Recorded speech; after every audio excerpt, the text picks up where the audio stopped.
hopefully a better payday nowadays. Fuck, that's what man, that was when I became champion. I was hoping that it equated to more dollars until I Alexander Monday'd my way into the office and found out that on the house shows that I was on top. Brett and Undertaker were making the same as I was. Was that the phone call to JJ? Oh, all right. No, that was That was sit the down. payday with Sean, right? That was the payday with Taker at WrestleMania after I already Oh. gave my notice. Oh. And JJ came by Universal Studios where we were doing Nitro. He said, "Yeah." I says, "We were talking." He goes, Taker got $50,000 bonus." I said, "He did?" I said, "He looked me right in the eyes and promised me I'd get paid the exact same."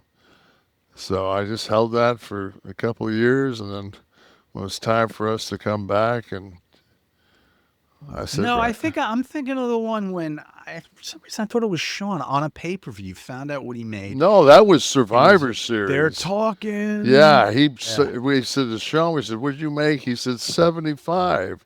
We said, "Fucking, are you ribbing?" He goes, "No, I made 75." Sean was in the match for 2 minutes. Me and Scott worked like 25. We both made 25 grand. I fucking called JJ. I said, "This is fucking bullshit."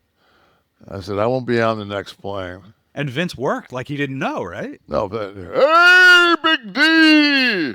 Yeah. And all of a sudden, fucking Scott and Nash both got checks for 50K. Did you get a FedEx the next day? It took a couple of days. Yeah, okay. They probably sent it snail mail back then because they didn't want to drop the.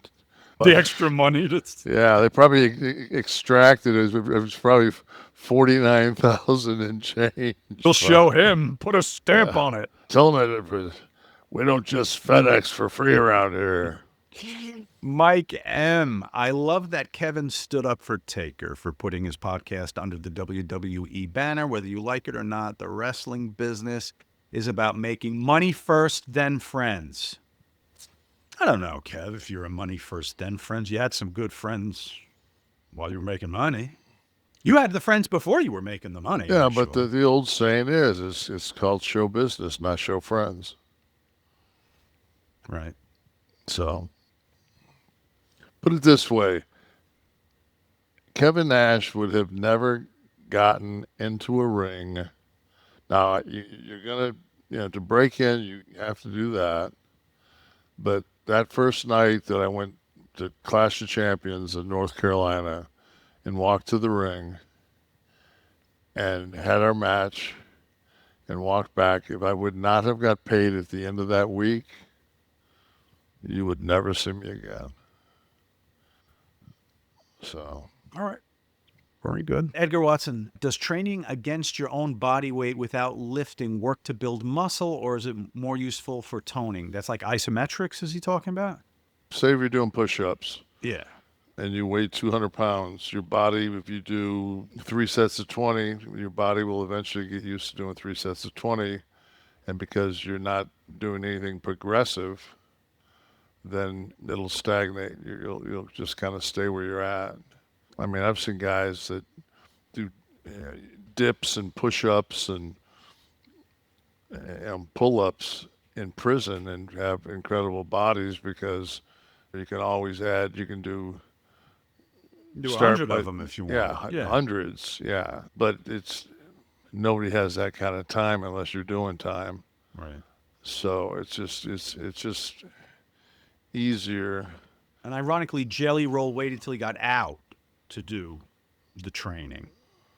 When he had all the Well, time, the he biggest looked like he problem was you eating. have, the biggest problem you have in the joints, the nutrition. Right. It's fucking horrible. There's no protein. All right. Thank you, Edgar. Who else is in the house? Part of the 11th Soft Club. Kevin Gilball. Watched Sinners. You guys should do the opening song for one episode. That would be great. Haven't seen it, so I don't think I don't think they'd approve us using their. appropriating the. Yeah. Hey, you don't mind if we use this, do you? Instagram, hello, Mr. Nash. There was talk of Sting being the third man before Hogan made the heel turn. Had this happened instead, could the NWO still have worked? Thanks in advance. I don't think it would have worked as well because Steve had never been to New York or WWE, and the fact that Scott and I came in as invaders, it had only made sense that the third person would be basically the stamp of the WWE. Right. I That's mean, true. Yeah. and Hogan had never been heel, and it was That was the sauce.